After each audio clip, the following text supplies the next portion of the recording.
ਜਦੋਂ ਅਸੀਂ ਕਿਸੇ ਡਾਕਟਰ ਕੋਲ ਸਲਾਹ ਲੈਣ ਦੇ ਲਈ ਜਾਂਦੇ ਹਾਂ, ਸਭ ਤੋਂ ਪਹਿਲਾਂ ਡਾਕਟਰ ਸਾਡੀ ਬਿਮਾਰੀ ਨੂੰ ਪਹਿਚਾਨਣ ਦੇ ਲਈ ਸਿੰਪਟਮਸ ਜਾਂ ਕਿ ਬਿਮਾਰੀ ਦੇ ਲੱਛਣ ਪੁੱਛਦਾ ਹੈ। ਉਸ ਨੂੰ ਪੂਰੀ ਤਰ੍ਹਾਂ ਸਮਝਣ ਦੇ ਲਈ ਡਾਇਗਨੋਸ ਕਰਦਾ ਹੈ ਤਾਂ ਕਿ ਉਹ ਸਾਡਾ ਇਲਾਜ ਸਹੀ ਤਰੀਕੇ ਨਾਲ ਕਰ ਸਕੇ, ਨਾ ਕਿ ਉਹ ਸਾਨੂੰ ਕਲੀਨਿਕ ਵਿੱਚ ਮੁਲਾਕਾਤ ਦੀ ਸ਼ੁਰੂਆਤ ਵਿੱਚ ਹੀ ਆਪਣੀ ਦਵਾਈ ਪ੍ਰੈਸਕ੍ਰਾਈਬ ਜਾਂ ਨਿਰਧਾਰਿਤ ਕਰ ਦਿੰਦਾ ਹੈ।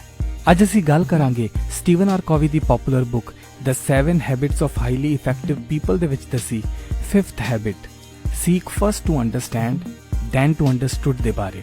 ਸਟੀਵਨ ਆਰ ਕੋਵੀ ਦੇ ਮੁਤਾਬਿਕ ਕਮਿਊਨੀਕੇਸ਼ਨ ਜਾਂ ਵਿਚਾਰ ਵਟਾਂਦਰੇ ਦੇ ਵਿੱਚ ਸਭ ਤੋਂ ਜ਼ਰੂਰੀ ਪੱਖ ਹੁੰਦਾ ਹੈ ਸਾਹਮਣੇ ਵਾਲੇ ਦੇ ਵਿਚਾਰਾਂ ਨੂੰ ਜਾਂ ਸਥਿਤੀ ਨੂੰ ਸਮਝਣਾ, ਕਿਉਂਕਿ ਕਮਿਊਨੀਕੇਸ਼ਨ ਦੇ ਦੌਰਾਨ ਮੂਲ ਰੂਪ ਵਿੱਚ ਵਿਚਾਰਾਂ ਦਾ ਆਦਾਨ ਪ੍ਰਦਾਨ ਹੀ ਕੀਤਾ ਜਾਂਦਾ ਹੈ।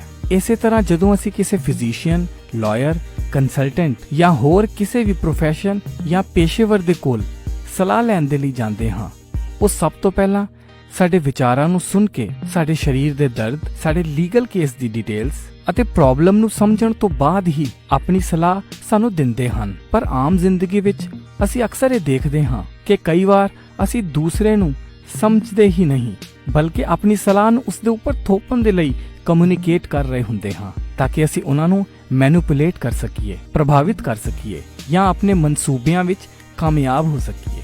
ਸਟੀਵਨ ਆਰ ਕੋਵੀ ਦੇ ਮੁਤਾਬਿਕ ਜਦੋਂ ਅਸੀਂ ਕਿਸੇ ਦੀ ਵੀ ਗੱਲ ਸੁਣ ਰਹੇ ਹੁੰਦੇ ਹਾਂ ਤੇ ਅਸੀਂ ਲਗਭਗ ਇਹਨਾਂ 5 ਤਰ੍ਹਾਂ ਦੇ ਲੈਵਲ ਤੇ ਹੁੰਦੇ ਹਾਂ। ਪਹਿਲਾ, ਇਗਨੋਰ, ਅਸੀਂ ਸਾਹਮਣੇ ਵਾਲੇ ਨੂੰ ਸੁਣਦੇ ਹੀ ਨਹੀਂ ਹਾਂ। ਦੂਸਰਾ, ਪ੍ਰੀਟੈਂਡ ਟੂ ਲਿਸਨ, ਜਿਸ ਵਿੱਚ ਅਸੀਂ ਸਿਰਫ ਸੁਣਨ ਦਾ ਦਿਖਾਵਾ ਕਰ ਰਹੇ ਹੁੰਦੇ ਹਾਂ। ਤੀਸਰਾ, ਸਿਲੈਕਟਿਵਲੀ ਲਿਸਨਿੰਗ, ਜਿਸ ਵਿੱਚ ਅਸੀਂ ਸਿਰਫ ਕੁਝ ਕੁ ਚੁਣਿੰਦਾ ਵਿਚਾਰਾਂ ਤੇ ਧਿਆਨ ਦੇ ਰਹੇ ਹੁੰਦੇ ਹਾਂ। ਚੌਥਾ, ਅਟੈਂਟਿਵਲੀ ਲਿਸਨਿੰਗ, ਜਿਸ ਵਿੱਚ ਅਸੀਂ ਬਹੁਤ ਧਿਆਨ ਦੇ ਨਾਲ ਸੁਣਦੇ ਤੇ ਹਾਂ ਪਰ ਅਜੇ ਵੀ ਅਸੀਂ ਆਪਣੇ ਦਿਮਾਗ ਜਾਂ ਆਪਣੇ ਖਿਆਲਾਂ ਦੇ ਵਿੱਚ ਹੀ ਹੁੰਦੇ ਹਾਂ। ਤੇ ਪੰਜਵਾਂ ਹੈ ਐਮਪੈਥੈਟਿਕ ਲਿਸਨਿੰਗ, ਇਸ ਵਿੱਚ ਅਸੀਂ ਆਪਣੇ ਦਿਲੋਂ ਦਿਮਾਗ ਚੋਂ ਨਿਕਲ ਕੇ ਸਾਹਮਣੇ ਵਾਲੇ ਦੇ ਦਿਲੋਂ ਦਿਮਾਗ ਅਤੇ ਹਾਲਾਤਾਂ ਵਿੱਚ ਵਿਚਰਨ ਦੀ ਕੋਸ਼ਿਸ਼ ਕਰਦੇ ਹਾਂ ਅਤੇ ਇਸ ਤਰੀਕੇ ਦੇ ਨਾਲ ਅਸੀਂ ਵਾਰਤਾਲਾਪ ਦਾ ਸਭ ਤੋਂ ਇਫੈਕਟਿਵ ਜਾਂ ਕਿ ਕਾਰਗਰ ਤਰੀਕੇ ਨਾਲ ਲਾਹਾ ਕੱਢਦੇ ਹਾਂ। ਅੰਗਰੇਜ਼ੀ ਦੀ ਕਹਾਵਤ ਹੈ, you can't come out of you, you have to come out of me and reflect completely. Albert Mehrabian, ਜੋ ਕਿ ਇੱਕ ਯੂਨੀਵਰਸਿਟੀ ਆਫ ਕੈਲੀਫੋਰਨੀਆ ਵਿੱਚ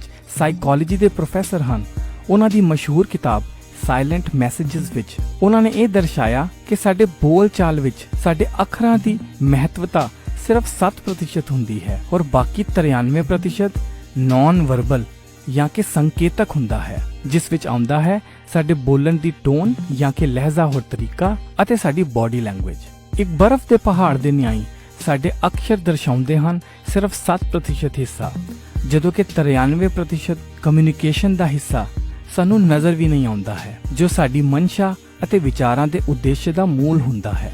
ਅਕਸਰ ਆਪਣੇ ਬੱਚਿਆਂ ਦੇ ਨਾਲ ਗੱਲ ਕਰਦੇ ਹਾਂ, ਅਸੀਂ ਆਟੋਬਾਇਓਗ੍ਰਾਫੀਕਲ ਅਪਰੋਚ ਜਾਂ ਕਿ ਆਪਣੀ ਜੀਵਨੀ ਤੋਂ ਪ੍ਰਭਾਵਿਤ ਵਿਚਾਰਧਾਰਾ ਲਗਾਉਂਦੇ ਹਾਂ, ਜਦੋਂ ਅਸੀਂ ਉਹਨਾਂ ਨੂੰ ਸਮਝੇ ਬਗੈਰ, ਉਹਨਾਂ ਦੀ ਫੀਲਿੰਗ ਨੂੰ ਸਮਝੇ ਬਗੈਰ ਆਪਣੀ ਜੀਵਨੀ ਦੇ ਵਿਚਾਰ ਉਹਨਾਂ ਦੇ ਉੱਤੇ ਥੋਪਦੇ ਹਾਂ। ਭਾਵੇਂ ਸਾਡੀ ਮਨਸ਼ਾ ਹੋਰ ਭਾਵਨਾ ਉੱਚੀ ਅਤੇ ਸੁੱਚੀ ਵੀ ਹੋਵੇ, ਤਾਂ ਵੀ ਉਹਨਾਂ ਦੇ ਨਾਲ ਸਾਂਝ ਕਰਦੇ ਹਾਂ ਸਾਡੀ ਦੂਰੀ ਵੱਧਦੀ ਹੀ ਜਾਂਦੀ ਹੈ। ਆਟੋਬਾਇਓਗ੍ਰਾਫੀ ਤਰੀਕੇ ਨੂੰ ਇਸਤੇਮਾਲ ਕਰਦਿਆਂ ਅਸੀਂ ਜਾਂ ਤੇ ਇਵੈਲੂਏਟ ਕਰ ਰਹੇ ਹੁੰਦੇ ਹਾਂ, ਜਿਸ ਵਿੱਚ ਸਹਿਮਤ ਜਾਂ ਅਸਹਿਮਤ ਹੁੰਦੇ ਹਾਂ, ਜਾਂ ਪ੍ਰੋਬ ਕਰ ਰਹੇ ਹੁੰਦੇ ਹਾਂ, ਜਿਸ ਵਿੱਚ ਆਪਣੇ ਸਵਾਲਾਂ ਦੇ ਨਾਲ ਅਸੀਂ ਉਹਨਾਂ ਨੂੰ ਸਮਝਣ ਦੀ ਕੋਸ਼ਿਸ਼ ਕਰ ਰਹੇ ਹੁੰਦੇ ਹਾਂ, ਜਾਂ ਐਡਵਾਈਸ ਕਰ ਰਹੇ ਹੁੰਦੇ ਹਾਂ, ਜਿਸ ਵਿੱਚ ਅਸੀਂ ਆਪਣੇ ਤਜਰਬੇ ਮੁਤਾਬਿਕ ਉਹਨਾਂ ਨੂੰ ਸਲਾਹ ਦਿੰਦੇ ਹਾਂ, ਤੇ ਜਾਂ ਇੰਟਰਪ੍ਰੈਟ ਕਰਦੇ ਹਾਂ ਉਹਨਾਂ ਦੇ ਬਿਹੇਵੀਅਰ, ਮੋਟਿਵ ਆਪਣੇ ਖਿਆਲਾਂ ਮੁਤਾਬਿਕ। ਪਰ ਇਹਨਾਂ ਸਭ ਵਿੱਚ ਉਹਨਾਂ ਦੀ ਅਸਲੀ ਅੰਡਰਸਟੈਂਡਿੰਗ ਨੂੰ ਛੂ ਨਹੀਂ ਪਾਉਂਦੇ ਹਾਂ। ਗੁਰੂ ਸਾਹਿਬ ਬਾਣੀ ਵਿੱਚ ਫਰਮਾਉਂਦੇ ਹਨ, ਸੋ ਕਤ ਜਾਣੈ ਪੀਰ ਪਰਾਈ, ਜਾ ਕੇ ਅੰਦਰ ਦਰਦ ਨਾ ਪਾਈ। ਜਦੋਂ ਤੱਕ ਅਸੀਂ ਆਪਣੀ ਮਨੋਸਥਿਤੀ ਸਾਹਮਣੇ ਵਾਲੇ ਦੇ ਹਾਲਾਤਾਂ ਵਿੱਚ ਨਹੀਂ ਲਿਜਾਉਂਦੇ ਹਾਂ, ਅਸੀਂ ਉਹਨਾਂ ਨੂੰ ਸਮਝਣ ਵਿੱਚ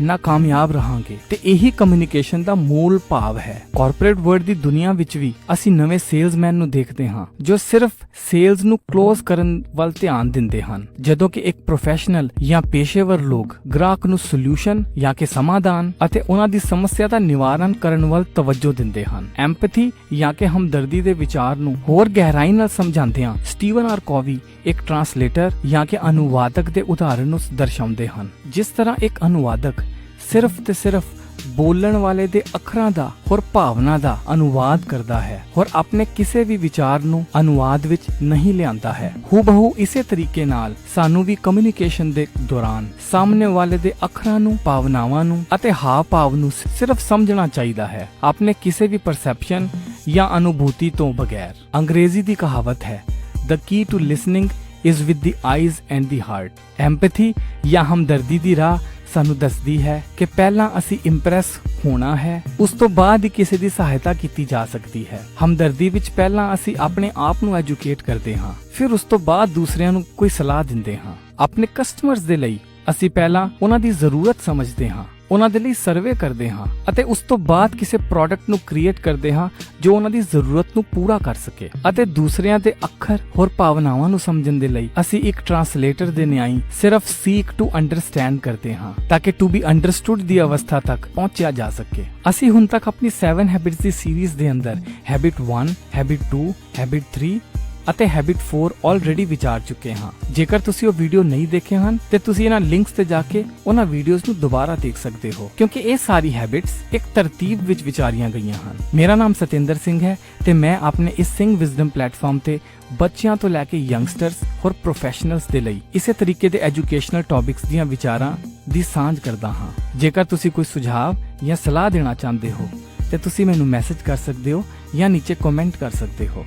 I'm sure ਆਪ ਜੀ ਨੂੰ ਇਹ ਸੀਰੀਜ਼ ਪਸੰਦ ਆ ਰਹੀ ਹੋਏਗੀ ਤੇ ਅੱਗੇ ਆਉਣ ਵਾਲੀ ਸੀਰੀਜ਼ ਵੀ ਆਪ ਇਸੇ ਤਰੀਕੇ ਨਾਲ ਫੋਲੋ ਕਰਦੇ ਰਹੋਗੇ। Thanks for watching.